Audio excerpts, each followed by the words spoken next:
5, 4, 3, 2, 1, 0.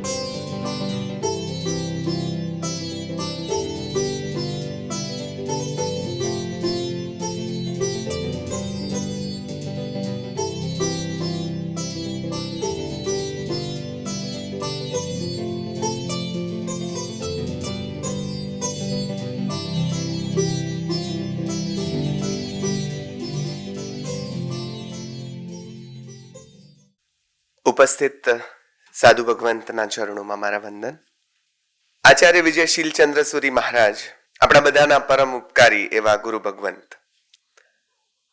આ જે ગ્રંથ તૈયાર થયો એ ગ્રંથ 40-45 વર્ષ પહેલા એમના ગુરુ ભગવંત આચાર્ય વિજયશીલચંદ્ર સુરી મહારાજના ગુરુ આચાર્ય વિજય સૂર્યોદય સુરી મહારાજ, જેમને જોતા વેત આપણને મજા પડી જાય એવો મીઠડો લાગે એ સંત, જેમના દર્શન જ સાધુતાની સંતૃપ્તિ કરાવે. હું તો એમની સાથે પાંજરાપોળના ઉપાશ્રયમાં રહ્યો છું, એટલે મને તો બહુ જ એમને સાધુ ભગવાન તો હાથ ધોવડાવતા હોય કે પછી એ માતૃ કરીને આવ્યા હોય ને પગ ધોવડાવતા હોય એ દ્રશ્યો પણ મેં જોયા છે. એવા સૂર્યોદય સુરી મહારાજનું સપનું હતું કે આ ગ્રંથ તૈયાર થાય. શીલચંદ્ર સુરી મહારાજે હાથમાં લીધું અને આવો એક વિષય, બહુ જોખમી વિષય છે, જેણે રચ્યું ત્યારે બહુ મોટું જોખમ એમણે ખેડ્યું છે, કારણ કે આ એક કામ કથા છે અને પાછી સચિત્ર કામ કથા. એ કામ કથા વિશે ત્યારે એ સર્જાઈ હશે ત્યારે પણ શું એના વમળો ઉઠ્યા હશે એ તો એ કાળ જાણે. એ કાળ એને સાચવી હશે, એના વાઇબ્રેશન્સ બધા જે આવ્યા હશે. પણ એનું પુનઃ પ્રકાશન થાય એવું સૂર્યોદય સુરી મહારાજ ઈચ્છે. તમે જુઓ કે એક સાધુ ની વૈચારિક વિશાળતા, the broadness of one Jain saint is what. એમ જો તમારે કહેવું હોય તો જે માણસ વૈરાગ્યના પંથે ચાલે છે અને એ વ્યક્તિ, નહીતર તો આવી કૃતિ કોઈએ કરી હોય તો બીજા દબાવી દે.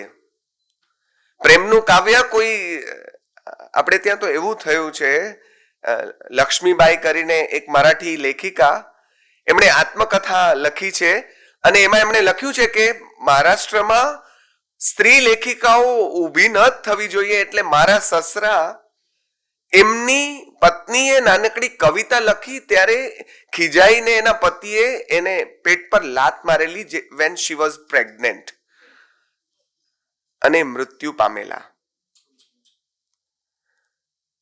એટલે કવિતા તું કેમ કરી શકે ને એમાં સાધુ થઈને આવી કવિતા કરી શકે? ભૂલ તો જે કરી ગયા તે કરી ગયા, પણ આપણે દાટી દેવી જોઈએ એમ કરીને દાટી દેવાની માનસિકતાઓની વચ્ચે આવો એક સાધુ કવિ લખે. એ બહુ મોટી જબરદસ્ત તાકાત એના મનમાં હશે ત્યારે લખ્યું હશે. તો એમનું સપનું હતું, રહી ગયું 45 વર્ષ. અને પૂરું ક્યારે કર્યું તો કે એમાં પણ ગુરુ નિમિત્ત છે. નેમિસુરી દાદાની શાર્ધ શતાબ્દી, 150 વર્ષ પૂરા થાય છે. તો મારા મોટા ગુરુને વંદના કરવા હું શું કરું? તો કે એ ગુરુને વંદના કરવા, મારા ગુરુ જે ખરેખર એમના ગુરુ છે, સીધા ગુરુ છે, એ ગુરુની ઈચ્છા પૂરી કરું તો આ ગુરુએ રાજી થાય ને ઓલો ગુરુએ રાજી થાય. તમે જુઓ તો ખરા, આને કહેવાય શિષ્ય પરંપરા, આને કહેવાય શિષ્યનું અર્ઘ્ય, આને કહેવાય શિષ્યનું તર્પણ. કેટલા ચાહે છે આ લોકો. નંદનસુરીના મનમાં નંદનવન કલ્પતરુ શરૂ કરે. અરે મારે તો એ કેવું છે, મને કહેવા દો આજે, કે આપણને આ એવો સાધક જીવ મળ્યો છે કે જેના માટે એમના સૂર્યોદય સુરી ગુરુ નથી, એ ભાયણી સાહેબને પણ પોતાના ગુરુ માને, એ કોઠારી સાહેબને પણ પોતાના ગુરુ માને, અને કેટલાય એની આખી માલવણીયા સાહેબથી માંડીને કેટલી આખી પરંપરા ને એ લોકો વિશે વાત કરતા કરતા જેની આંખમાં દળદળ આ હુડા આવી જાય, આપણે સૌરાષ્ટ્રની ભાષામાં કહીએ તો એવા એક સાધુ, ભીના સાધુ, એવા વિજય શીલચંદ્ર સુરી મહારાજ આવું કામ ન કરે તો નવાઈ લાગે. મદન રાજર્ષિ ચતુષ્પદી એ નામે આ પ્રકાશન થયું છે. હવે મદન એટલે કામ. મને એનો બીજો શબ્દ મદન સાથે જોડાયેલો શબ્દ બહુ ગમ્યો છે. મદન હોવા છતાંય રાજર્ષિ છે. હવે આ રાજર્ષિ શબ્દ બહુ અગત્યનો છે. રાજર્ષિ કાં તો જનક માટે વપરાયેલો શબ્દ છે, રાજા જનક માટે, જે રાજા હોવા છતાં ઋષિ છે, કાં તો એ રામ માટે વપરાયેલો, ભગવાન શ્રી રામ માટે વપરાયેલો શબ્દ છે, ભગવાન શ્રી કૃષ્ણ માટે વપરાયેલો શબ્દ છે, યુધિષ્ઠિરજી માટે વપરાયેલો શબ્દ છે. અને એ શબ્દ જેમાં કામનો અર્થ અભિપ્રેત છે એવા એક રાજકુમાર માટે અને પછીથી રાજા થયેલા એવા મદનની સાથે આ કવિએ જોડ્યું છે. શબ્દ જે જોડ્યો છે એનું એ છે રાજર્ષિ, જે રાજા હોવા છતાં ઋષિ છે. આપણે ત્યાં 13 જે પ્રાર્થનાઓ છે જયવીરાયમાં, એ 13 પ્રાર્થનાઓમાં પહેલી પ્રાર્થના ભવ નિર્વેદ છે. જયવીરાય જગગુરુ હોઉ મમ તુહ પભાવો ભૈવમ ભવ નિવ્યો. પહેલી પ્રાર્થના ભવ નિર્વેદ છે. આ ભવ નિર્વેદ જેણે બરાબર આત્મસાત કર્યો હોય એ રાજા હોવા છતાં ઋષિ રહી શકે. જનક રાજાની વાર્તા છે ને, હાથમાં કટોરો ને તેલથી છલોછલ. મારે એ વાર્તા નથી કરવી. ઓલો સાધુ કહે છે કે અમે આવડા સાધુ થયા અને હવે અમને કોઈ પગે લાગે ને સાધુ કે તમે તો રાજા થઈને વટ પડાવો ને બધા સુખ ભોગવો અને તમને કોઈ ઋષિ કે એમ તો કેમ ચાલે? અને પછી આવે દરબારમાં અને પછી એને મોતની સજા ફરવામાં આવે ને પછી એમ કે તો બચી શકો છો. કઈ રીતે બચશો? તો કે હાથમાં રહેલો તેલનો કટોરો છે, એ કટોરો તમે લઈને ફરજો અહીંયા રાજસભામાં, નૃત્ય ચાલે છે, જોજો, ગાયન ગવાય છે તે સાંભળજો, મજા કરજો. પણ એક ટીપું નીચે પડ્યું તે ભેગું પાછળ તલવાર લઈને સિપાઈ ચાલતો હશે, માથું ઉડાડી દેશે. એટલે માંડ 2 કલાકે આટલું ચક્કર પૂરું કરે બિલ્લી પગે ચાલીને અને પછી હશ કરતા તેલનો કટોરો નીચે મૂકીને એમ કે બાપા હશ બચી તો ગયો. ત્યારે રાજા એમને પૂછે જનક કે જોયું કેવું સંગીત વાગતું તું, મજા પડી ને સાંભળવાની? અને નૃત્યાંગનાઓ એક એક થી ચડે એવી અપ્સરાઓ જેવી કેવી નાચતી હતી, જોવાની મજા પડી ને? એટલે કે શું કપાળ મજા પડે આ તેલનો કટોરો સાચવું કે તમારી નૃત્યાંગનાઓને જોઉં? આ નૃત્યાંગનાઓને જોઉં તો મારો આ તેલના કટોરો છલકાઈ જાય તે ભેગો ઓલું માથું ઉડાડી દે. ત્યારે હાથ જોડીને જનક રાજા એને કહે કે મારા બાપ, માફ કરજો મેં તમારી સાથે આવો વ્યવહાર કર્યો એના માટે, પણ તમારા હાથના તેલનો કટોરો દેખાય છે, મારા હાથનો દેખાતો નથી. મારા હાથમાં આવો જ તેલનો કટોરો છે. હું એને સાચવું કે આ નૃત્ય જોઉં? હું એને સાચવું કે આ ગાયન સાંભળું? આ તો તમને લાગે છે કે હું સાંભળી રહ્યો છું કે હું જોઈ રહ્યો છું. હું મારા તેલના કટોરાને સાચવવામાંથી ઊંચો નથી આવતો, તો આ બધું જોઉં ક્યારે? આને રાજર્ષિ કહેવાય, જે બધામાં હોવા છતાં નિર્લેપ થઈને, જેના માટે ગાંધીજીએ ગીતાજીનો અનુવાદ કર્યો એ તમે અનાસક્તિ યોગ નામે છપાયો. જે અનાસક્ત છે, બધામાં જ હોવા છતાં જલ કમલવત અધ્ધર રહી શકે છે, એ રાજર્ષિ છે. તો કામમાં પણ હોય અને રાજર્ષિ હોય એવો તો કૃષ્ણ આપણને દેખાય કે જેના વિશે મહાભારતમાં જ્યારે ઉત્તરાના ગર્ભને જીવિત કરવાનો આવે ત્યારે એ હાથમાં પાણી લઈને પ્રતિજ્ઞાઓ કરે કે જો હું આજીવન બ્રહ્મચારી હોઉં, અને પછી તો ઘણું બધું, જો મેં ક્યારેય અસત્યનું ઉચ્ચારણ ન કર્યું હોય. આપણને એમ થાય કે મૈયા મોરી મેં નહીં માખન ખાયો, ત્યારથી એને ખોટું બોલવાનું શરૂ કર્યું છે. અને 16,108 રાણીઓ વત્તા કેટલી બેનપણીઓ, આ બધું હોવા છતાં આ માણસ તમને કઈ રીતે બ્રહ્મચારી લાગે? અને એ પાણીના છંટકાવથી ઉત્તરાનું ગર્ભ સજીવિત થાય અને સાબિત થાય કે બધામાં હોવા છતાં કૃષ્ણ બ્રહ્મચારી છે. બ્રહ્મમાં જેનું આચરણ રહે તેને બ્રહ્મચારી કહેવાય. એટલે આપણા સંતોએ તો એમ કહ્યું, શું થયું ધોળા ભગવાવતી? આત્મ ઓળખ્યો તે નર જતી, શું થયું ધોળા ભગવાવતી? એના મતલબ વેશનો વિરોધ નથી, પણ સાધુએ જે આત્મસાત કરવાનું છે તે આત્મરમણતા એ કરવાનું છે, બ્રહ્મમાં પરિભ્રમણ એ કરવાનું છે. એને પછી બીજું દેખાય ક્યાંથી? આવો એક નાયક આપણી કૃતિનો નાયક છે. એટલે છે કામ કથા અને છતાં શીલની કથા છે. શીલચંદ્ર સુરી કઈ જે તે કથાને થોડી કઈ તમારી સામે લાવે.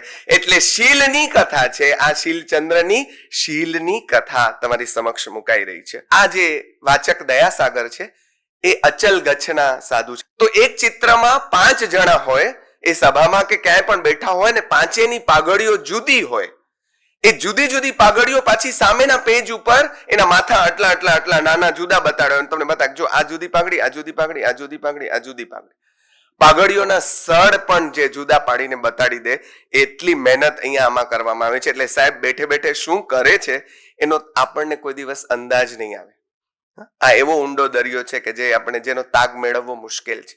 પણ આ સંપ્રદાયના મારું છે માટે કરું એમ નહીં, સારું છે માટે મારું છે, આ શીલચંદ્ર સુરી મહારાજનો સિદ્ધાંત છે. એટલે એમણે આ કૃતિને સંપાદિત કરી છે. આપણા સાહિત્યમાં વસંત વિલાસને પ્રાધાન્ય મળ્યું એટલું આવી કામ કૃતિને મળ્યું નથી, કારણ કે એમાં છેલ્લે શમન છે. પણ તમે જુઓ કે શમનની વાત, સંન્યાસની વાત કોણે નથી કરી? મહાભારતમાં પણ છેલ્લે બધા એ હાડ ગાળવા જાય છે કે નથી જતા? જાય છે.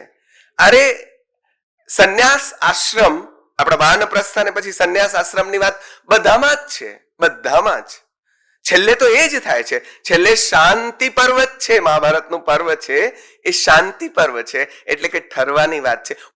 તો આ જેણે આપણને આપણી વૃત્તિઓને ઠારવા માટેની નો માર્ગ બતાવ્યો, એ કવિતાને આપણે કેમ ઉપેક્ષી?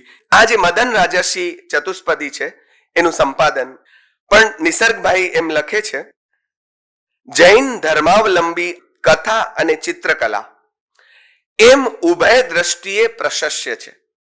કથાની દ્રષ્ટિએ પણ ચિત્રકળાની દ્રષ્ટિએ, બંને દ્રષ્ટિએ પ્રશસ્ય છે. તેઓ નોંધે છે કે તેમાં 74 પૃષ્ઠોમાં 55 પૃષ્ઠો સચિત્ર છે, જેમાં કુલ 59 મુગલ શૈલીના ચિત્રો છે. આ પુસ્તકમાં બે કલાઓનો સુભગ સમન્વય થયેલો જોઈ શકાય છે. આ કૃતિના પ્રકાશનની ઘટનાને બરાબર પ્રમાણતા ડોક્ટર નિસર્ગ આહિર જેવો આજે આપણી વચ્ચે જ છે, એવો ઉચિત રીતે નોંધે છે કે ભારતીય કથા સાહિત્યની પરંપરામાં આ રચના એક આગવું ઉમેરણ છે. વૈરાગી સાધુ પરંપરા દ્વારા કેવું ઉત્તમ કલા સર્જન થયું છે તેનું આ કૃતિ એક ઉત્તમ ઉદાહરણ બની રહે છે. શુષ્ક મનાતી ને ધર્મના નામે બાજુ પર મુકાઈ દેવાતી કૃતિઓમાં કેવો કલારસ છલકાતો હોય છે એની અનુભૂતિ પણ આ કૃતિ કરાવે છે. કે અહીંયા જૈન કૃતિ હોવા છતાં એક પણ જૈન મંદિર નથી, એક પણ ચિત્રમાં જૈન મંદિર નથી, તો કે બધા જ કામદેવના મંદિરો છે આમાં. અને આપણે ત્યાં કામ પ્રત્યે જે અત્યારે અથવા તો કોઈ પણ સમય કદાચ હશે કે જે સુગ જરાક જોવાય છે, છોછ જરાક વર્તાય છે.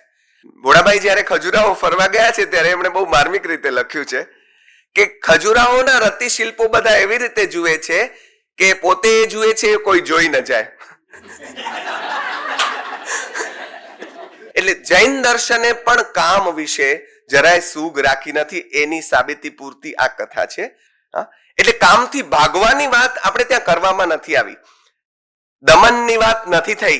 દમન હશે તો એ અંગારા ઉપર રાખ વાળેલી રાખમાં ક્યારેક સાંઠીકડા પડશે તો ધુમાડો થશે ને પછી પાછું બળતું થશે. અહીંયા તો રાખ કરી નાખવાની વાત છે. એટલે જેની વૃત્તિઓ રાખ થઈ ગઈ હોય એને કોઈ કામ રાગ કશું જ કરી શકતો નથી. આ વિજય પ્રાપ્ત કરવાની વાત અહીંયા પણ છે, છેલ્લે આવશે, પણ પહેલા બહુ મજાની વાર્તાઓ છે. એટલે આ કવિ આપણા જેવા સામાન્ય લોકો માટે આ વાર્તા કરે છે, જેને ખબર છે કે કામથી આસક્ત થયા વગર આ લોકો રહી શકવાના નથી. આપણે ત્યાં સર્વવીરતી છે અને દેશવીરતી બંને ધર્મ છે. સર્વવીરતી કરી શકો છો, વેલ એન્ડ ગુડ, એટલે સાધુ થઈ શકો છો, વેલ એન્ડ ગુડ, પણ નથી કરી શકતા તો દેશવીરતી તો કરો. શ્રાવક ધર્મ, શ્રાવિકાનો ધર્મ તો પાડો, એ કઈ ઓછો નથી. 5 મહાવ્રત નથી કરી શકતા તો શ્રાવકના 12 જે અણુવ્રતો છે એનું તો પાલન કરો, એ તો કરો. એટલે અહીંયા છે સ્વપત્ની સંતોષ, કામની ના નથી, આનંદ કરો. અને એવો સમય ચાલે છે. અહીંયા મેં નોંધ્યું છે 2 ભગવાનના સમય વચ્ચેની આ વાર્તા છે, એટલે મેં લખ્યું છે કે આ કયા કાળની વાર્તા છે. લખાઈ ગમે ત્યારે પણ મૂળ વાર્તા જે મદન રાજર્ષિ થઈ ગયા, પણ એ કયા કાળમાં થયો? તો આ ભગવાન ને આ ભગવાનની વચ્ચે. તો હવે ત્યારે બહુ પત્નીત્વ બહુ કોમન છે, એટલે તમને કામાસક્ત થવાની પણ છૂટ છે, પત્ની સાથે શરીર સંબંધે જોડાવાની પણ છૂટ છે, પણ પત્ની હોવી જોઈએ. શું હોવી જોઈએ? પત્ની હોવી જોઈએ. આ અંડરલાઈન કરું છું. પત્નીઓ 25 હોય તોય વાંધો નહીં, હા, અરે આમાં તો કેટલી છે, 12 તો છે જ, પણ પછી એ પણ કેટલી બધી પત્નીઓને 16,108. તમને શું સમજો છો કૃષ્ણના આટલી પત્નીઓ છે? કેવી રીતે પત્નીઓ કરી એ સમજાય ને તો કૃષ્ણના ચરણમાં દંડવત પ્રણામ થઈ જાય. સાહેબ, મારે કેવું એ છે કે આ અવતાર પુરુષોમાં પણ આ ક્રાંતિ આવી છે કે એક સમય એવો કે જે રામચંદ્રજી ભગવાને પોતાની પત્નીને સમાજના કારણે છોડી દેવા પડે, અને એના પછીના સમયમાં થયેલા કૃષ્ણ કોઈક રાજાઓની પત્નીઓ જેને અસુર ઉપાડી જાય એટલે પોતાના પતિ દ્વારા ભોગવાયેલી, એના પછી અસુર દ્વારા ભોગવાય. આ તો કોઈના દ્વારા ભોગવાયેલા જ નથી સીતા તો, પણ આ તો પતિ દ્વારા, અસુર દ્વારા, બે પુરુષો દ્વારા ભોગવાયેલી સ્ત્રીઓને એમણે આવીને પોતાના ઘરમાં આશરો દીધો છે અને પોતાની પત્ની તરીકેનું સન્માન દીધું છે. આ આપણું કૃષ્ણ ચરિત્ર છે. એટલે કૃષ્ણના ચરણોમાં દંડવત વંદન છે. એને માન સન્માન સાથે પોતાના પત્ની તરીકેનો દરજ્જો આપ્યો છે. આનાથી વધારે સ્ત્રી દરજ્જાની વાત કોણ કરે? એટલે ખબરદાર કોઈ પુરુષોના સંદર્ભમાં કાંઈ પણ બોલ્યા છો તો કે સ્ત્રીઓને આમ કર્યું તેમ કર્યું. મળો કૃષ્ણને, મળો વિનોબાને, મળો ફલાણા, બધા પુરુષોએ કામ કર્યું છે. મદન રાજર્ષિ નામનો મદન નામનો તો રાજકુમાર છે, મોટો થાય છે, ભણે છે વગેરે. એનો ભાઈબંધ છે એક. હવે એ ભાઈબંધને એક ગતકડું સૂજે છે, બહુ મજા આવે એવી વાત છે. એના ભાઈબંધને એમ થાય છે કે હવે મારે બહાર નીકળી જવું જોઈએ. શું કામ બહાર નીકળી જવું જોઈએ? જો વાણિયાઓ આટલા આગળ આવે ને, કારણ કે જ્યાં હતા ત્યાંથી બહાર નીકળ્યા છે એ લોકો, એટલે આ ત્યારથી શરૂઆત છે, બહાર નીકળવું જોઈએ. શું કામ? તો કે બાપાના પૈસે જલસા કરાય નહીં, સ્વાવલંબી બનવાની વાત. એ સમયે એનો ભાઈબંધ એ પોતે આનો લીડિંગ હીરો નથી, તો આ મદન એનો ભાઈબંધ બે જણા ભાગવાનું નક્કી કરે છે કે આપણે બે ભાગી જઈએ. પણ ઓલો પોતાના બાપાને કહી દે, બહુ ભલો છે બિચારો આપણો નાયક, કેટલો સરસ છે જો. એટલે પિતાને કહી દે છે કે અમે બે ભાઈબંધોએ ભાગવાનું નક્કી કર્યું છે.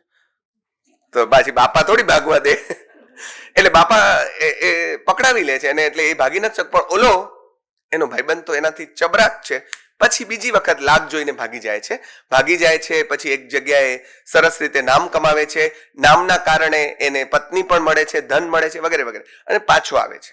હવે આ એનો આદર્શ, અને એને સમજીને એને આદર્શ માનીને આ પણ એક દિવસ વગર કહે ભાગી નીકળે છે.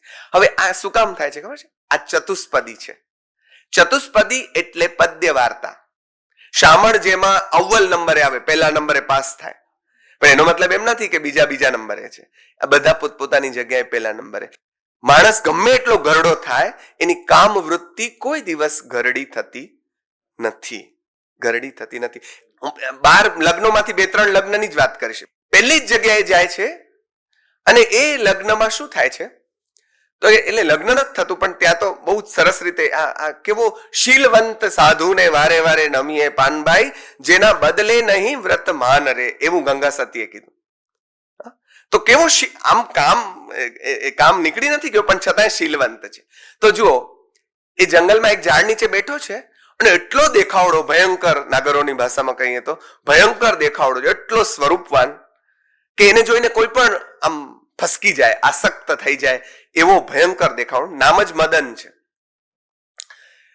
એટલે એક દેવી એના ઉપર આસક્ત થઈ જાય છે અને એ દેવી એની પાસે પ્રગટ થાય છે અને કહે છે કે હું તારી સાથે શરીર સંબંધે જોડાવા ઈચ્છું છું. મારો પતિ મૃત્યુ પામી ગયો છે અને મને આ કામ સુખની અપેક્ષા છે, તું મને આ કામ સુખ આપ. હવે આવું એ સમયે આ સાધુ દેવીના મોઢે કેવડાવે છે. જોજો, એટલે આપણે ત્યાં દેવ યોની કરતા મનુષ્ય યોની ચડિયાતી બતાડી છે, કેમ કે એમાં જે સાધનાને થઈ શકશે એ દેવલોકમાં નહીં થાય. ભૂતળ ભક્તિ પદાર્થ મોટું બ્રહ્મલોકમાં નાહી રે, પુણ્ય કરી અમરાપુરી પામ્યા અંતે 84 માહી રે. ત્યાં કાંઈ નહીં થાય, ખાલી મજા કરી આવ. એટલે સ્વર્ગ છે એ 5 સ્ટાર હોટલ છે. પુણ્ય હશે એટલા દિવસ રહેવા મળશે, પાછા સીધા ઘા કરશે તમને નીચે, જ્યાં પૃથ્વી પટ ઉપર પડ. હા, એટલે એની બહુ અપેક્ષા કરવી નહીં. પણ આ આપણો નાયક કેવો છે? ઓલી બાઈને કહે છે કે જો બેન, તું વિધવા છે માટે કે મારા મતલબ કે કોકના પત્ની છો તમે, એટલે બીજા કોઈની પત્ની એ મારા માટે માતા કહેવાય. હવે જો, પરસ્ત્રી જેને માતરે, આ વૈષ્ણવજનના લક્ષણો નરસિંહે કહેલા એ અહીંયા કેવા આત્મસાત થાય છે. પરસ્ત્રી જેને માતરે, એટલે તું કોઈકની પત્ની છો માટે મારી માતા કહેવાવ. અને માતાની સાથે તો કેવી રીતે કોઈ વ્યક્તિ આ રીતે જોડાઈ શકે? માટે મને ક્ષમા કરો. તો ઓલી કહે છે કે હું તો દેવી છું, તને મારી નાખીશ. તો કે મારી નાખો. તમે જુઓ, મૃત્યુનો સ્વીકાર છે, પણ અનૌચિત્યપૂર્ણ કામનો સ્વીકાર નથી. આ સંદર્ભમાં આ રાજર્ષિ છે. મૃત્યુ આવે તો ભલે આવે, કઈ વાંધો નથી, પણ જે ઉચિત નથી તેવા કામથી હું આસક્ત થઈશ નહીં થાઉં. ઓલી મારવા આવે છે, તલવાર હજી તો ગળા પર પહોંચે ને ત્યાં એનો પતિ જે ખરેખર દેવ હોય છે એ દેવ ક્યાંય નથી ગયો હોતો, એટલે આમ ગયો હોય છે પણ આવીને અદ્રશ્ય રીતે ઉભો હોય છે. આ બધી ઘટના જેને જોઈ હોય છે અને આવતા તેનો ચોટલો પકડી રહે છે. આ શું કરી રહી છે તું? અને એને મારવા જાય છે. ત્યારે આ મદન રાજર્ષિનો જવાબ તો જુઓ. મજા આપણે ઓલીને ના પાડી એના કરતા ચડિયા તો જવાબ આ છે. સાહેબ શું છે? એ કે છે કે હવે આને મારી નાખું, તું માંગે એ વચન તને આપું. તો કે જો તમે વચન આપતા હો તો આને મારો ને એ મારું વચન છે. એનું કારણ તમને કહું કે એ કામાસક્ત થઈ છે અને કામ એવો છે ને જે માણસને લપસાવી દે, ઢીલો. એમાં એનો વાંક નથી. તમે વિચાર કરો, જે કામાસક્ત થયેલી દેવીનો વાંક ગણતો નથી, કારણ કે બરાબર જાણે છે કે કામ માણસ ઉપર આવી થાય ત્યારે માણસ કેવો આંધળો થઈ જતો હોય છે, એટલે એનો વાંક નથી. તમે એને માફ કરો. જુઓ તમે, જીસસ ભગવાન આ લોકોને માફ કરજે. એ લોકોને ખબર નથી કે એ લોકો શું કરી રહ્યા છે. માણસ જ્યારે ભૂલ કરતો હોય છે ત્યારે એને ખબર જ નથી હોતી કે શું કરી રહ્યો હોય છે. એટલે આપણો ઋષિ એને મારવા દે તો મદન રાજર્ષિ ન હોય, મદન જે હોય તે મારવા નથી આપતો, માટે મદન રાજર્ષિ છે. આ તો એક વાર્તા થઈ. પછી એ બે જણા એને એનો દેવ એને કહે છે કે તું જ્યારે કહીશ ત્યારે એને ચિંતામણી પણ આપે છે અને પછી હું તને મદદ કરીશ ને એવી વાર્તા આગળ ચાલે છે. બીજી વાર્તા આગળ જાય છે. એક રોતી સ્ત્રીનો અવાજ સાંભળે છે અને એક રાજાની પત્ની પર બીજો રાજા નજર બગાડે છે. એટલે બેને એ ઓલા બે લડી રહ્યા હોય છે, પણ તીર મારે છે તેમાં બે મરી જાય છે. હવે પત્ની અફસોસ કરે છે, એટલે એની પાસે તો વિદ્યાઓ છે, એટલે સંજીવની વિદ્યા. આમાં બધું બહુ થાય. વાર્તાઓમાં 3 રસ ભેગા છે. એક અદ્ભુત રસ, ચમત્કારો ઉપર ચમત્કારો, મજા આવે. ગમે તે આમાં હવામાં ઉડતી નાયિકાઓ છે ને પોપટ બોલે ને બધું ઘણું બધું થાય. સાપ તરે ને નાચે, તરે તો ખરા પણ ઉડે ખરા, એટલે ઘણું બધું થાય. એમ ઘોડા બોલે, ઘણું બધું. એટલે સંજીવની વિદ્યાથી બેને જીવિત કરે અને વરદાન માંગવાનું કે વ્યભિચારી રાજા પાસે એ વચન મંગાવે. એક વ્યભિચારી રાજા એક સ્ત્રીને હેરાન કરતો હોય અને એને મારી નાખે, પછી જીવતો કરે. પછી ઓલો કે હવે તમે કયો, તમને કયો તે આપું. તો એને વચન શું મંગાવે ખબર છે? કે હવે ક્યારે પણ પર સ્ત્રી ઉપર કુદ્રષ્ટિ નહીં કરે. આ વચન આપ. મને કઈ જોતો નથી, સ્થૂળ કશું જ જેને જોતો નથી એ પોતાની વાસનાઓને જીતી શકે. બીજા એક રાજા તેને આકાશગામીની અને શત્રુ સ્તંભીની એવી વિદ્યા પણ આપે. શેઠની દીકરી 7 વર્ષે એના માટે ઉચિત વર આવશે એવી આમ કથા સાંભળીને બેઠી હોય. અને બધી જ સ્ત્રીઓ મદનની પૂજા કરે છે. આમાં જેટલી સ્ત્રીઓ છે એ બધી, એના મા બાપને વાંધો નથી. તમે જુઓ કેટલો હાવ મોડર્ન, કેટલો કન્સેપ્ટ મોડર્ન બતાવ્યો છે. હશે કે નહીં હોય એમાં ચર્ચામાં આપણે નથી પડતા, પણ ગામમાં દરેક ગામમાં કામ મંદિર છે. એમાં સ્ત્રી જાય છે, પોતાના માટે ઈચ્છિત વરની પ્રાર્થના કરે છે અને એને ઈચ્છિત વર મળે એવું એના બાપાએ ઈચ્છે છે પાછા, કે ભલે એને મળે. કારણ કે આ સુખ મને મળ્યું છે તો મારા સંતાનને પણ મળવું જ જોઈએ. આવું કેમ આપણે નથી વિચારી શકતા? વિચારવું જ જોઈએ. એમ આ મા બાપ મોડર્નલી વિચારે છે. મોડર્નલી વિચારે. એટલે 7 વર્ષ પછી તારો વર આવશે એમ એને કીધું હોય છે વરદાન. 7મું વર્ષ પૂરું થયું, ઓલી બાઈ મંદિરમાં આવી છે કે હવે કોઈ આવ્યું નહીં એટલે હું મરવા પડું છું, હવે મારાથી જીવાય એમ નથી. આ જો કામની અગ્નિ કેવી છે. એટલે શું કે છે, બાજુમાં ચિતા ચડાવો અને હું મરી જઈશ. આ બધું જ મંદિરમાં બેઠે બેઠે આપણો મદન જુએ છે. એના સૈનિકો આવીને કામદેવ પાસે ફરિયાદ કરે છે. વિચારો, ભગવાન તરીકે કામદેવ છે અહીંયા, કે આ તમે ભણ્યા ગજબ કહેવાય. 7 વર્ષ પહેલા તમે આવી રીતે એને વરદાન આપ્યું અને હવે આ બાઈ મરવા જાય છે, તમને કઈ ખબર છે? એટલે કામદેવ પ્રગટ થાય અને કામદેવ એને કે ઓરે, મેં તો કીધું તું એ છોકરો, જો આમાં તમને એમાં કઈ ખામી લાગે છે? એના માટે એક ઉત્તમ વર શોધ્યો છે, મેં આ રહ્યો. એટલે બધા દોડતા છે કે હાલો હાલો, કામદેવ તમારી પસંદગી કરી છે આમના માટે, આ તો મરી રહી છે, તમે એને બચાવો. સારું, પહેલા તો એને બધું નાટક લાગતું, પણ બધું ખાતરી કરી લે છે. પછી ખાતરી કરીને જાય છે તો ઓલી બાઈ કે છે કે ઓ, તો તમે મારા આ ફલાણું હાલો. પોતાના બાપાના ઘરે તેડી જાય છે રાજા. એકેયને ઓમે પરણ્યા નથી. પછી ઘરે ગયા અને ઓલી સ્ત્રીને કહે છે ચાલો તો પછી આપણે હસ્તમેળાપ કરી લઈએ, એટલે કે લગ્ન કરી લઈએ. હવે જોજો, હસ્તમેળાપ કરવાની વાત આવે છે ત્યારે પેલી સ્ત્રી એમ કહે છે કે અમારામાં તો એવો રિવાજ છે કે પહેલા એકાદ વર્ષ બંને સ્ત્રી પુરુષ સાથે રહે, આનંદ કરે, અને સ્ત્રી ગર્ભવતી થાય પછી જ લગ્ન થાય. આ તો બહુ વિચિત્ર છે. હવે જેને મજા લેવી હોય એ લોકો તો મજા જ લે, ને શું વાંધો, એને લગ્ન કરવાની શું જરૂર? પણ નહીં, સ્વપત્ની તારી સાથે હું જોડાઈશ, પણ પત્ની થઈશ તો જ. એટલે ઓલી કહે છે કે આમ થશે, એટલે જો એને કામમાં રસ નથી. જો હોત તો એ લપસી ગયો હોત, મેં કહ્યું એમ લસરપટ્ટી ઉપરથી. એ શું કહે છે કે તો બેન માફ કરો, તો માફ કરો, કારણ કે જો તમે મારા પત્ની ન હો તો હું તમને ભોગવી શકું નહીં. આ શાસ્ત્ર વિરુદ્ધ છે, એટલે મારાથી એ નહીં થાય. હા, મારાથી એ થશે નહીં. ઓલા કહે છે કે ના, તારે કરવું જ પડશે, તારા વગર હું એક ક્ષણ નહીં જીવી શકું. તો કે એ જે હોય તે, તમે પરણો તો આ જ ક્ષણથી આપણે સાથે છીએ. પણ જો પરણ, બહુ દલીલો ચાલે, આમ લાંબો ડાયલોગ બહુ મસ્ત છે, બહુ ડાયલોગ ચાલે. છેવટે ઓલો કે તને માર નાખશો તો મારી નાખો, તો માર નાખો, પણ હું પરણ્યા વગર તમને અડીશ નહીં. અને ઓલી બાઈ શાસન દેવી હોય છે, બધું અદ્રશ્ય છું થઈ જાય છે, અને શાસન દેવી પ્રગટ થાય છે કે મારા બાપ, ક્યાંક તો તું હાર. તમે જુઓ યુધિષ્ઠિર, જેની પરીક્ષા લેવા માટે છેલ્લે કૂતરો બનીને એનો બાપ આવે અને એને એમ કે હાલો હવે તમને જીવતા સ્વર્ગમાં લઈ જઈ રહ્યા છીએ. અને જીવતા સ્વર્ગમાં, એટલે યુધિષ્ઠિર કે સારું, તો આ પેલા અમારા કૂતરાને લ્યો, જે બધા ભાઈઓ પત્ની બધા સાથ છોડી ગયા છે, આ કૂતરો મારા ભેગો જ છે, એને લ્યો પેલા. તો કે આ સ્વર્ગમાં કૂતરા ન હોય કે પ્લીઝ. ત્યારે યુધિષ્ઠિરનો જવાબ તો જુઓ, કે આવા ભેદભાવ તો હમણાં પૃથ્વી પરના રાજાઓ નથી કરતા. આવા ભેદભાવ જો તમારા સ્વર્ગમાં થતા હોય તો તમારું સ્વર્ગ તમને મુબારક, આપણે આ બેઠા. અને એનો બાપ કૂતરામાંથી દેવ બનીને એમ કે મારા બાપ, ક્યાંક તો તું હાર. કેટલી પરીક્ષાઓ એની થયા કરે. આમાં બહુ મસ્ત પ્રેમપત્ર પણ છે, અને પ્રેમપત્ર પાછું સમસ્યાઓમાં, એટલે કે શું, ઉખાણામાં. કેમ? પદ્ય વાર્તા છે, એટલે પદ્ય વાર્તામાં બધું સીધું સટ ન હોય. એક પદ્ય વાર્તામાં શામળે એવું કીધું છે કે રાજાના કુંવર સાથે, કુંવરને એક છોકરી સાથે પરણવું છે. છોકરી કહે છે કે તને કાંઈક આવડવું જોઈએ. તો કે શું? એક કળા તો આવડવી જ જોઈએ નિસર્ગભાઈ. તો કે શું આવડે? તો સહેલામાં સહેલું ગોદડું સીવવાનું છે, એટલું શીખી લે. એટલે ગોદડું સીવતા શીખે છે, અને પછી ફસાય છે આગળ, ત્યારે ગોદડામાં સંદેશો મોકલે છે, અને ઓલી બાઈ એને બચાવે છે, કારણ કે એમાં તો હિરોઈન આગળ હોય ને, એવી રીતે. તો કાંઈક આવડતું હશે એમ. આ સમસ્યાઓ, જે ઉખાણાઓ છે, એ પત્રમાં ઉખાણાના ફોર્મમાં પોતાની પહેલી પત્નીને જે પરણ્યા હોય છે, પણ એ પત્નીને પહેલી વખત જયારે મળે છે ને, ત્યારે એ મંદિરમાં સૂતો હોય છે, અને પોપટ જાગતો ચોકી પેરો કરે છે. એટલે ઓલી બાઈ પગે લાગવા આવે છે. એનો નિયમ છે કે મદનના દર્શન કરીને પછી જ જમવું. એટલે ઓલી પોપટને કહે છે કે હું જાઉં છું. પોપટ એને સ્ટોપ કરે છે કે એ રોક, હજી ઉભી રહે, અત્યારે જા નહીં, મારો રાજા છે, રાજકુમાર સૂતો છે.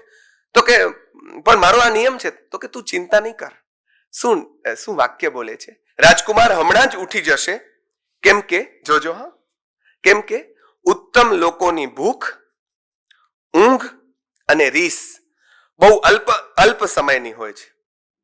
રાજકુમાર હમણાં ઉઠી જશે, કારણ કે ઉત્તમ વ્યક્તિ છે, એટલે એની ઊંઘ પણ, ભૂખ પણ અને રીસ પણ અલ્પ સમયની હોય. જો તમે એને 50 વર્ષ પહેલા ભાઈ સામે મોઢું ચડાવ્યું અને હજી ચડાવતા હો તો તમે શેમાં આવો? ઈ પણ આપણને આ કવિ કહી દે. ઉત્તમ વ્યક્તિ હોય એની રીસ 5 મિનિટ હોય, ખારમાં જરાક કહી દે પછી પૂરું થઈ ગયું. એટલે પેલી નાયિકા એને જોતા વેત પ્રેમ, લવ એટ ફર્સ્ટ સાઇટ અહીંયા બહુ જ છે. મજા પડી જાય આપણને આમ જોતા વેત. તુજે દેખા તો યે જાના સનમ, પ્યાર હોતા હૈ દીવાના સનમ. એ કોઈ પણ સમય હોય ને, કોઈ પણ સમયે જ્યાં સ્ત્રી પુરુષ છે, અરે નર નારી એ સ્ત્રી પુરુષ શું કામ તમે કહો છો?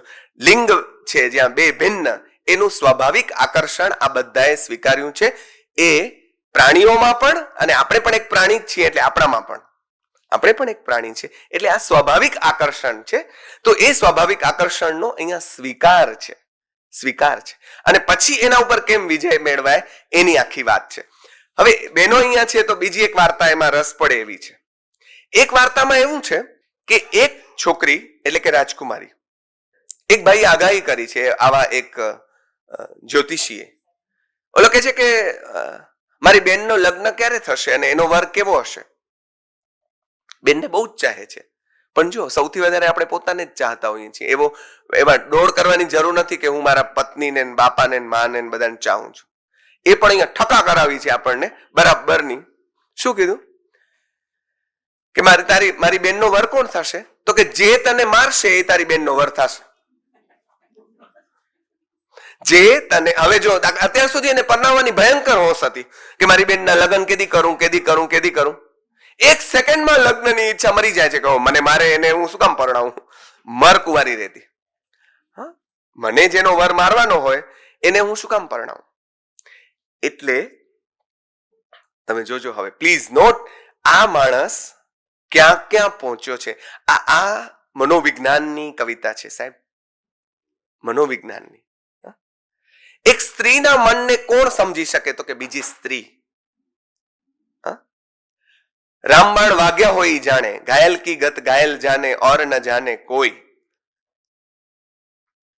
હવે આ ઓલી પેલી જે વાર્તા હતી ને એમાં એક મનોવિજ્ઞાન છે. પેલી દેવી કેમ એના તરફ આસક્ત થઈ ગયેલી? કેમ? હવે જેના પતિ પરદેશ ગયા હોય અને સ્ત્રીમાં પોતાની વૃત્તિઓને સમતામાં રાખવાની ત્રેવડ ન હોય, એના માટે આ બહુ સ્વાભાવિક છે. આજે પણ એટલું જ છે, જેના પતિઓ વિદેશ છે ને એના સંદર્ભમાં આજે પણ આ જ વાત છે.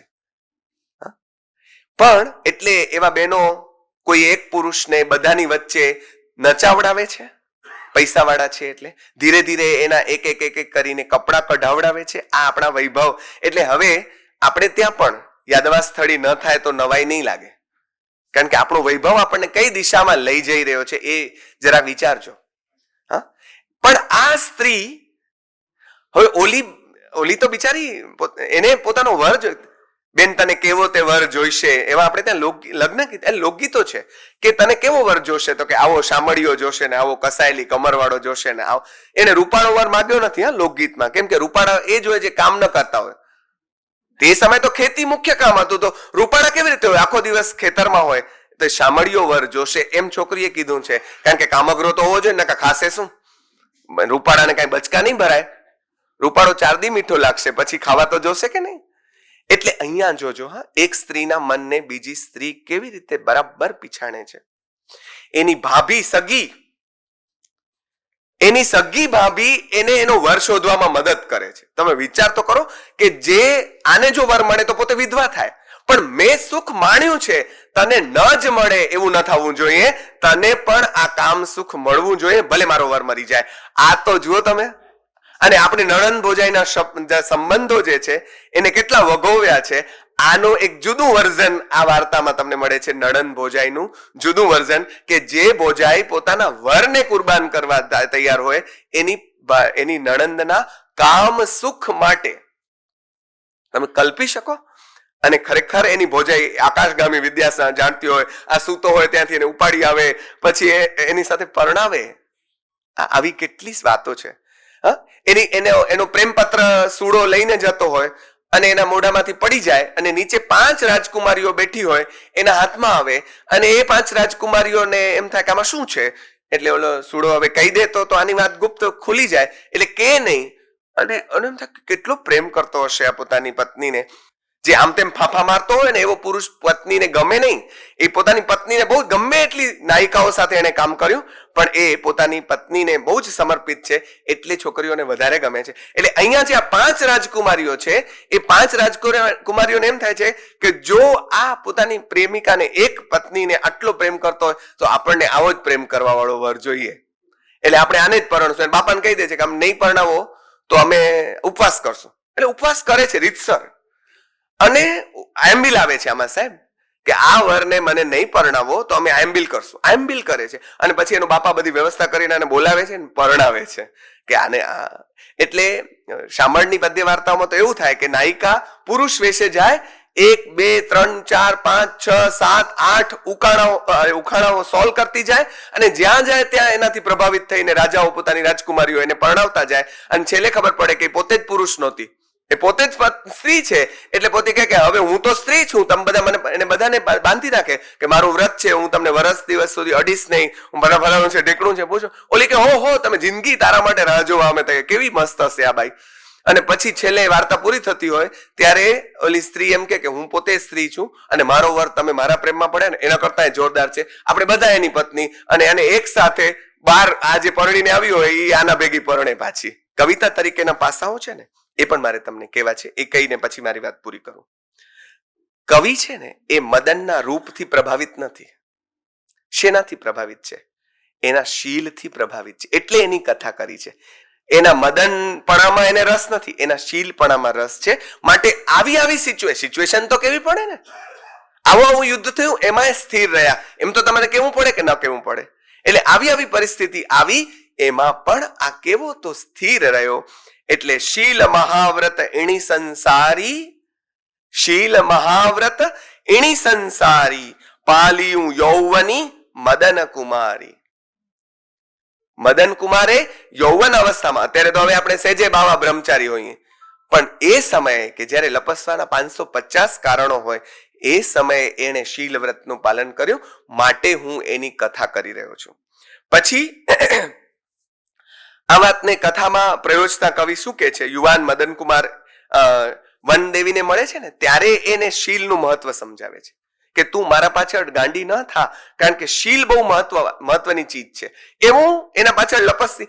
તમે જુઓ કે આપણે ત્યાં સુલીભદ્ર પોતે સાધુ થયા ને, ગણિકાના ઘરે ગયા ને બહાર નીકળ્યા ત્યારે એ પોતે તો લપેટાયા નહીં, ઓલી બાઈ સાધ્વી થઈને બહાર નીકળી. આ સાધુતાનો પ્રતાપ છે. એટલે આ વાત છે. અહીંયા પણ આ જ થયું છે કે એને લપેટાતા તો નથી, પણ એને શીલનો મહિમા સમજાવે છે. શું કે છે? શીલ રયણ ચિંતામણી પુણ્ય થકી નર પાવઈ રે. શીલ છે એ ચિંતામણી છે અને પુણ્ય હોય તો જ મળે. શીલ રયણ ચિંતા રત્ન, રયણ એટલે રત્ન, શીલ રયણ ચિંતામણી પુણ્ય થકી નર પાવઈ રે.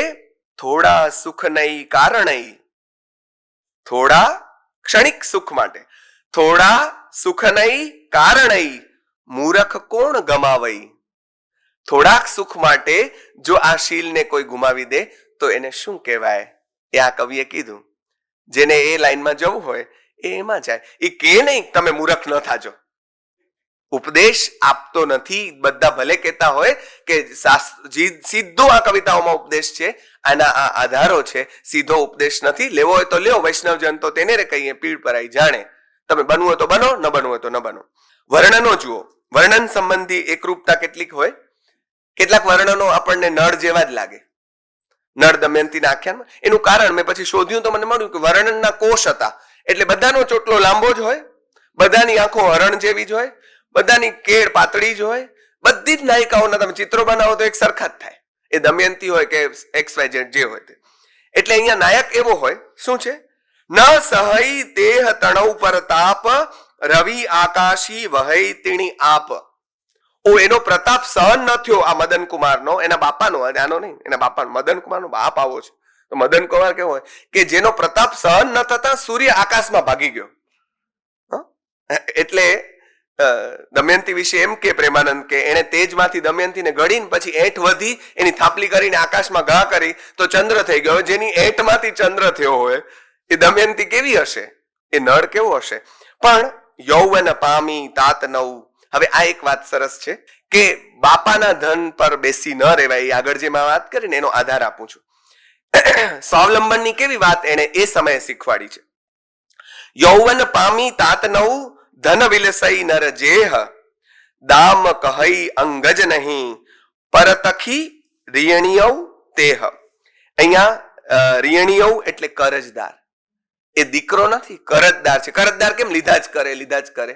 એટલે બાપના પૈસે જે લેર કરે છે એ બાપનો કરજદાર છે. અને હજી એક ડગલું આગળ વધીને આ કવિ એમ કે છે, લાછી કમાઈ તાતની તે તૌ બહિન સમાન, એ ભોગવતા લાજીએ ચતુરપણઈ રાજાન. શું કે છે? લાછી કમાઈ તાતની, બાપની કમાણી તો બેન જેવી છે, એને ભોગવાય. એક ઘણો આગળ ગયો આ કવિ. બાપની કમાઈ બેન જેવી કહેવાય, એને ભોગવાય નહીં. તમારી પોતાની કમાઈ કરો. એની પત્નીને ઓલી જે દેવીને પેલા સમજાવે છે ને, પણ દેવીને સમજાતું નથી. એટલે એનો વર એને કહે છે, જોજો કે કેટલાકના પાડાની પૂઠ પર પાણી રેડો, ગમે એટલું કહો તો કાંઈ ફરક નહીં પડે, આ મારી ઘરવાળી એમાંની છે. હવે એ ઘરવાળી માટે નથી, આપણા માટે પણ છે. જોજો, તઈ ઉપદેશ દિયા ભલા પણ નવી લાગઈ કોઈ. તે ઉપદેશ સરસ આપ્યો ભાઈ, પણ નવી લાગઈ કોઈ. કેમ?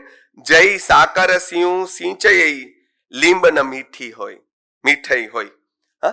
લીમડાના ઝાડને તમે સાકરથી સિંચો ને તો એ મીઠો થાય નહીં, તેમાં આમાં કાંઈ ફરક પડશે નહીં. પણ મેં જે મેરુ તો ડગે પણ જેના મન નો ડગે કહ્યું, એવું ઉદાહરણ, એવી એક પંક્તિ જે છે 284મી ગાથા, કે આ મદન કુમાર નું ધૈર્ય, ધીરજ અથવા તો આત્મસ્થિરતા કામના સંદર્ભમાં કેવી છે. મેરુ મહિધર ડોલઈ વાઈ, લવણો દદીજલ મીઠું થાય. ખારું જળ મીઠું થઈ જાય, મેરુ ડોલી શકે, પણ વૈશ્વાનર જવું શીતલ હોય. આ સૂર્ય પણ શાંત થઈ જાય, એકદમ શીતળ થઈ જાય, પણ હું આચાર ન છંડઈ તોય, હું તોય. આ સાધુ નથી બોલતા, શ્રાવક બોલે છે. જેનો શ્રાવક આ બોલે એનો સાધુ શું બોલે? એટલે આવી ઘણી બધી વાતો છે, પણ આ બધી જ વાતો ધીરે ધીરે ધીરે ધીરે સંકેલાય છે. 12 પત્નીઓને પરણીને આ રીતે રાજા પાછા પોતાના ઘરે આવે છે. એને ઓલો પોપટ જ યાદ દેવડાવે છે કે હાલો હવે ઘરે જઈએ, અને પાછા જાય છે. પાછા જઈને સુખેથી રહે છે, બધું કરે છે. પછી એની પત્નીને પ્રશ્ન થાય છે કે આપણે આમ આટલા બધા વર્ષ વિયોગ, પેલી પત્નીને તો છેલ્લે મળે છે, આ બી આમ સર્કલ વાર્તાનું પૂરું થાય છે, અને પછી લઈને પાછા આવે છે. પહેલેથી તુમી સે શુરુ તુમી પે ખતમ એમ કરીને લઈ આવે છે પાછા. ઓલીને એમ થાય આટલા બધા વર્ષનો વિયોગ કેમ થયો, એટલે પાછા આવે છે. બહુ એનું સામ્રાજ્ય ફેલાય છે, બધી વાત ચાલે છે, સંતાનો છે વગેરે વગેરે વગેરે.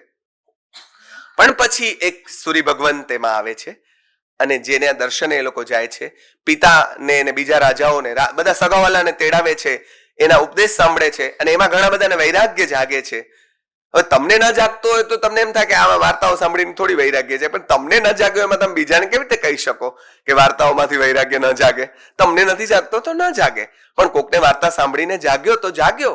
અને એમાંથી એના બાપ પણ દીક્ષા લઈ લે છે, બીજા ઘણા સગાવાલા દીક્ષા લઈ લે છે. પછી પાછું બીજા એક સાધુ ભગવંત આવે છે, આચાર્ય ભગવંત આવે છે, અને એ આચાર્ય ભગવંત પાસે જાય છે, અને પેલી બેનને એમ થાય છે આટલો બધો વિયોગ કેમ? તો હવે કર્મની થિયરી એમાં મેચ થાય છે. કર્મની થિયરી. તો એ કે છે કેમ આપણને આટલો વિયોગ આવ્યો? તો કે આગલા જન્મમાં તમે 2 જણા પતિ પત્ની હતા, આ રાજા હતો, તું રાણી હતી, અને એક તાપસ જે છે એ તાપસ તપતો તો ત્યાં તમે બધા આવ્યા હતા, અને એ જ જે ઝાડ નીચે તપતો તો એની ઉપર એક પક્ષી હતું જેના થોડા બચ્ચા હતા. પક્ષીણી ઉડવા ગયા અને ચણવા માટે, અને એ બચ્ચાઓ તને એટલા ગમ્યા કે તે એમ કહ્યું કે આ બચ્ચાઓ મને લઈ આપો ને. એટલે મેં ઘણી તને, રાજાએ તને ઘણી સમજાવી, પણ તે કીધું કે ના, લઈ જ આપો. એટલે આખર સ્ત્રી હઠ પાસે, બાળ હઠ પાસે માણસ લાચાર થઈ જતો હોય છે. એટલે હાથ જોડીને આવી હઠ ન કરજો બાપ, મહેરબાની. એટલે એ લાચાર થયો અને બાળકો લઈ આવે, એટલે બચ્ચા લઈ આવે. ત્યાં જ પેલા પક્ષીઓ આવ્યા, 2 જણા, પંખી અને પંખીણી. એને આજીજીઓ કરી કે મારા બાપ મહેરબાની, તમે અમારા બચ્ચાઓને મૂકી દો. તો કે એટલા સરસ છે, તમે જુઓ. પણ પંખીઓ એના માળામાં શોભે, આપણા ઘરના પિંજરામાં નહીં. એટલે કેટલી આજીજી કરીને ત્યારે એને મૂક્યા. પણ એનામાં કંઈક 12 મિનિટ કે સમથિંગ, આટલા 12નો કંઈક આંકડો આવે છે કે એ 12 મિનિટ કે 12 ક્ષણ કે વોટેવર, એટલી મિનિટ સુધી આ રકઝક ચાલી. એટલે એટલી મિનિટો તે પેલા પંખીના બચ્ચાને અને એની માતાને જે આ વિરહ આપ્યો, એના ભોગે તને 12 વર્ષનો વિરહ આવ્યો બેન. એટલે સંસારનું આ સ્વરૂપ જ્યારે એને સમજાય છે, ત્યારે જો મારા રૂવાણા ઉભા થતા હોય તો એ રાજા જો ખરેખરો હોય તો એના થાય કે ન થાય કે ઓહો, આવું સંસારનું સ્વરૂપ હોય તો મારાથી આ કામની આસક્તિમાં પડ્યા રહેવાય નહીં. મારે તો વિરક્તિનો માર્ગ લેવો પડે, વૈરાગ્યનો માર્ગ લેવો પડે, અને સુલજીને, સમજીને, અંદરથી એ પોતાના જ પ્રશ્નોનું પોતે જ સમાધાન મેળવીને આ વ્યક્તિ એ સાધના તરફનો માર્ગ, એટલે કે સાધુતાનો માર્ગ પસંદ કરે છે, અને ધીરે ધીરે કરતા એ પોતે પણ મોક્ષગામી થાય છે. આ આખી વાર્તા સંકેલાય છે, પણ સાચી વાર્તા એ હોય છે કે જે પૂરી થાય અને પછી આપણી અંદર શરૂ થાય કે આણે જે કર્યું તે આપણે કેદી કરી શકશું.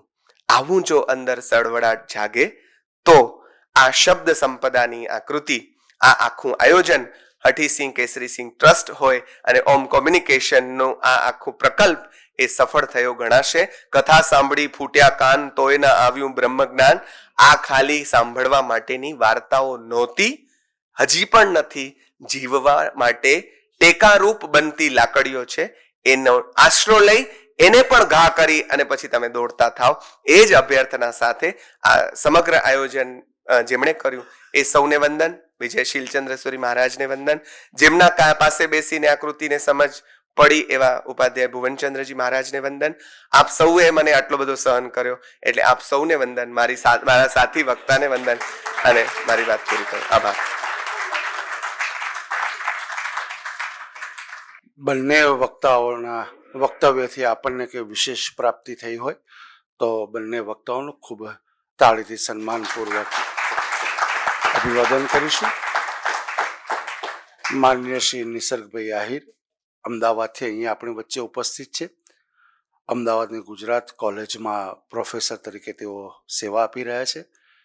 ગુજરાતી ભાષાના ગદ્ય અને પદ્યના તમામ સ્વરૂપોમાં એ સારી રીતે વાત કરી શકે એમ છે. એમનું લાંબુ ખેડાણ છે. વિશેષ જે કલા માધ્યમ છે ચિત્રકલા, શિલ્પ અને સ્થાપત્ય, એમાં એમનું સંશોધન ઘણું મોટું છે. એટલે એમ કહેવાય કે એમણે ઘણું મોટું તપ કરેલું છે ને એનો લાભ આપણને મળ્યો છે. નિસર્ગભાઈ આપને વંદન, આપનો આભાર. માન્ય શ્રી રમજાનભાઈ અસણિયા કચ્છ ભુજ રાપરથી આપણી વચ્ચે અહીંયા ઉપસ્થિત છે. એ રાપરમાં government and arts commerce college છે એમાં પ્રોફેસર તરીકે સેવા આપી રહ્યા છે. ગુજરાતી ભાષાના ગદ્ય પદ્યના તમામ સ્વરૂપોમાં તો એ વાત સારી રીતે કરી શકે, પણ વિશેષ મધ્યયુગ અને મધ્યયુગ પહેલાંના આ જૈન સાહિત્ય સર્જકોમાં એમનું લાંબુ ખેડાણ છે. ઘણા વર્ષોથી એ સંશોધન અને હસ્તલિપિ ઉકેલીને પણ એ દરેક ગ્રંથ કે દરેક કોઈ પણ સર્જક, જૈન સાહિત્ય સર્જક હોય એની વાત આપણી વચ્ચે સરસ રીતે મૂકી આપે છે. તો માટે માન્ય શ્રી રમજાનભાઈ આપને વંદન, આપનો આભાર. આપ સૌ સમય ખર્ચીને અહીંયા આવ્યા માટે આપનો આભાર. એક સમૂહ તસવીર લીધા બાદ કાર્યક્રમ પૂર્ણ જાહેર થશે. આપ સૌનો પુનઃ આભાર.